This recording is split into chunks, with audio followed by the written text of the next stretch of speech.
మీ పిల్లలకి అన్నం తినిపిస్తున్నారా లేక డిజిటల్ మత్తుమందు ఇస్తున్నారా? ప్లేట్లో ఉన్నది అమృతమే కావచ్చు, కానీ వాళ్ళ కళ్ళు చూస్తున్నది ఫోన్ అనే విషయం.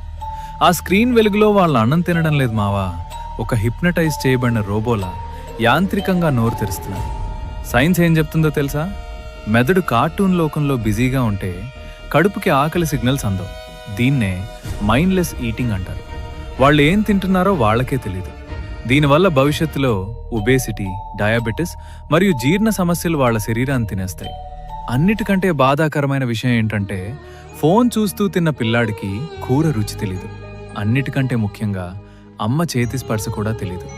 మీరు వాళ్ళను మనుషులుగా పెంచట్లేదు, భావోద్వేగాలు లేని జోంబీలుగా మారుస్తున్నారు. ఆ స్క్రీన్ మీ బిడ్డను మీ నుంచి దూరం చేస్తోంది. 2 రోజులు ఏడ్చినా పర్లేదు, కానీ వాళ్ళ భవిష్యత్తుని నాశనం చేయకండి. అన్నం తినేటప్పుడు నో గ్యాడ్జెట్స్ రూల్ పెట్టండి. వాళ్లతో మాట్లాడుతూ కథలు చెప్తూ తినిపించండి. ఆ బంధాన్ని కాపాడుకోండి.